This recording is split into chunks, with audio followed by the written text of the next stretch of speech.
8번째 시편은 우리가 많은 곡을 붙여서 노래하는 너무나도 잘 알려져 있는 시편입니다.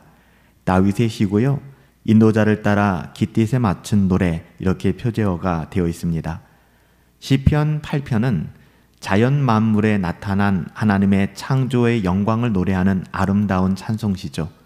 오늘은 시편 8편 8번째 시편을 가지고 주의 이름이 어찌 그리 아름다운지요 라는 제목으로 하나님의 말씀을 상고합니다. 찬송시예요. 영광 가운데 창조의 영광, 그 하나님의 아름다움을 노래하는 정말 아름다운 시편이죠. 온 땅의 자연 만물 중에 하나님의 창조 솜씨가 드러나지 않은 곳은 없잖아요. 다윗의 고백이에요. 여호와 우리 주여, 주의 이름이 온 땅에 어찌 그리 아름다운지요, 주의 영광이 하늘을 덮었습니다 라고 고백합니다.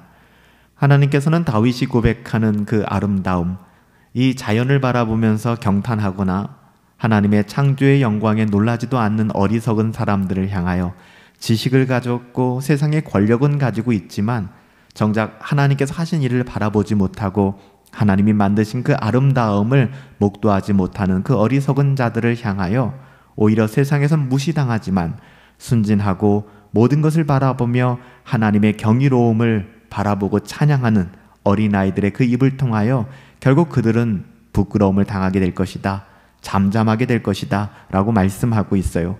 2절의 말씀에 보면 주의 대적으로 말미암아 어린아이들과 젖먹이들의 입으로 권능을 세우실 것이며 이는 원수들과 보복자들을 잠잠하게 하실 것이다. 헛똑똑이죠. 세상 자기 잘난 줄 알고 살아가는 사람들, 자기의 그 어떠함으로 이 세상을 좌지우지할 수 있다는 그 사람들, 어리석은 자들이죠. 그들을 어린아이들을 통하여 하나님께서 그들을 잠재우실 것이며 오히려 하나님의 권능을 세우실 것이다 라고 이야기하는 거예요. 다윗은 어린아이처럼 주의 손가락으로 만드신 주의 하늘과 주의 베풀어 두신 달과 별들을 바라보고 있습니다. 순전한 마음으로 하나님이 하신 일들, 하나님이 만드신 천하의 모든 아름다움들을 목도하고 있는 것이죠. 3절 말씀에 보면 주의 손가락으로 만드신 주의 하늘과 주께서 베풀어 두신 달과 별들을 내가 바라봅니다 라고 고백하고 있잖아요. 다윗은 하나님께서 만드신 이 모든 것들, 주의 손가락으로 만드신 주의 하늘과 주께서 내게 베풀어 두신 모든 것, 이 세상의 모든 것들이 하나님의 손으로 지은 바 되었고 하나님이 없이는 하나도 존재할 수 없음을 다윗은 바라보고 있는 거예요. 어린아이와 같이 그렇게 주의 손가락으로 만드신 주의 하늘, 주의 베풀어 두신 달과 별, 그렇게 바라보고 있는 것이죠. 여러분, 이것은 단순히 바라보는 것이 아니라 자연을 바라보며 하나님이 만드신 이 모든 일들을 묵상하며 고백하는 것입니다. 다윗에게 모든 자연 만물은 예사롭지 않은 거예요. 모든 것 하나하나에 다 하나님의 솜씨가 드러나 있고 하나님의 어떠함이 깃들어져 있는 것이죠. 다윗은 갑자기 그 광대한 우주 속에 작고 깨어지기 쉬운 육체 안에 가진 인간이라는 존재를 생각하게 됩니다. 4절부터 8절이 이 땅의 모든 것을 지으신 창조주 앞에 너무나도 연약한 인간으로서 그 고백이 나오는 거잖아요. 사람이 무엇이간데 주께서 그를 생각하시며 인자가 도대체 무엇이간데 주께서 나를 돌보시나이까. 그를 하나님보다 조금 못하게 하시고 영화와 종기로 관을 씌우셨나이다. 주의 손으로 만드신 것을 다스리게 하시고 만물을 그 발 아래에 두셨으니. 물론 이것은 다시 오실 우리 주 예수 그리스도에 대한 예표이기도 하지만 우리를 향하신 하나님의 마음이기도 해요. 하나님께서 우리를 창조하시고 이 땅의 모든 것을 다스리게 하시고 또 이 땅의 모든 것을 청지기로서 우리가 다스리며 관리하며 하나님의 영광을 드러내게 하셨잖아요. 사람이 무엇이간데 이 우주에 정말 보잘것없는 우리를 택하여 만물을 다스리게 하시고 만물의 영장으로 세우셨습니까? 다윗은 그렇게 고백하고 있는 것이죠. 하나님께서는 이런 인간을 만유 위에 두셨으니 이것이 얼마나 놀랍고 은혜로운 일입니까? 파스칼의 말이죠. 파스칼은 이렇게 얘기합니다. 아, 사람은 왜 이리 모순된 존재인가? 장엄하면서도 왜소하고 아름다우면서도 타락했고 고귀하면서도 천박한 것이 사람인 것을. 여기서 다윗은 파스칼처럼 하나님의 영광 앞에서 인간의 무가치함을 깨닫는 동시에 인간이 하나님으로부터 받은 그 영광이 얼마나 큰지, 얼마나 감당할 수 없는 엄청난 것인지를 인식하고 있는 것입니다. 대조적인 것이죠. 어떻게 보면 천한 우리 같은 것에 어떻게 하나님의 영광을 볼 수 있을까? 파스칼이 보았던 것처럼, 또 다윗이 고백했던 것처럼 여러분 그것을 보실 수 있어야 해요. 하나님의 사랑이 깃들고 하나님의 은혜가 깃든 것이 이 자연 만물이고 우리 자신 아니겠습니까?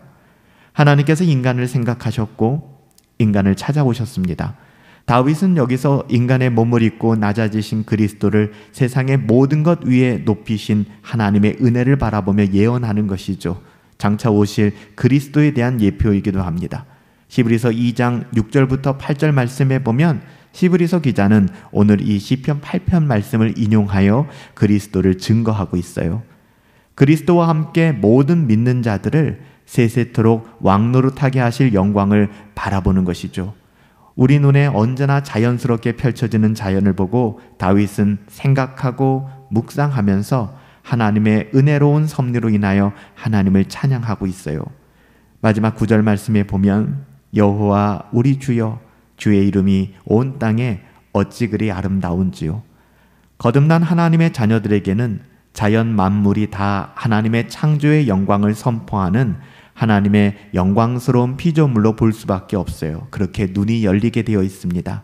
여러분은 어떠세요? 이 땅에 바라본 모든 것들을 통하여 하나님의 어떠하심을 경험하고 하나님이 손가락으로 만드신 하나하나, 하나님의 만드신 그 모든 피조물들을 통하여 하나님을 바라보시고 계십니까? 하나님의 어떠하심을 깊이 누리시며 하나님의 영광을 여러분 경험하고 계신가요? 체스터턴의 말대로 우리는 익숙한 것이 더 이상 익숙하다고 느껴지지 않을 때까지 자연을 응시하는 법을 배울 필요가 있어요. 체스터턴의 말이 맞는 것 같아요. 우리는 너무나 익숙해져서 하나님께서 하신 일들을 통하여 하나님을 바라보지 못하고요. 주의 손가락으로 만드신 모든 것들과 지금도 우리에게 행하시는 하나님의 은혜로 발견하지 못할 때가 너무 많은 것 같아요. 왜냐하면 익숙해져 있기 때문이죠. 다시 한번 시편 8편을 통하여 다윗은 이 땅의 모든 자연을 바라보며 여호와 우리 주여 주의 이름이 온 땅에 어찌 그리 아름다운지요 고백했던 것처럼 모든 인간관계, 우리에게 준 모든 환경과 상황, 자연까지도 하나님의 손이 안 미친 곳이 없습니다. 하나님께서 역사하시고 하나님께서 주권과 섭리로 붙들고 계세요. 우리가 우리의 그 어떠함이 아니라 하나님을 발견할 수 있는 하나님의 하나님 되심, 하나님의 일하심을 모든 자연과 우리 삶에 주어진 모든 영역을 통하여 깊이 경험할 수 있는 복된 은혜가 있게 되기를 예수님의 이름으로 축복합니다. 살아계신 아버지 하나님, 이 땅의 모든 자연 만물을 통하여 하나님께서 우리에게 허락하신 모든 피조 세계를 통하여 주의 이름이 온 땅에 어찌 그리 아름다운지요 주의 영광이 하늘을 덮었나이다 고백하는 다윗과 같은 고백이 저희들의 고백되게 하여 주시옵소서. 교만하고 우둔한 자 되어서 잘난 척하지 않게 하여 주시옵시고 항상 낮아져 하나님께서 행하신 모든 일들을 우리가 익숙하게 넘기는 것이 아니라 하나하나 묵상하며 응시하며 하나님의 하나님 되심을 깊이 있게 발견하고 하나님을 노래하며 하나님께 영광 돌려드리는 삶 살아갈 수 있도록 우리에게 은혜 더하여 주시옵소서. 존귀하신 예수님의 이름으로 기도하옵나이다. 아멘.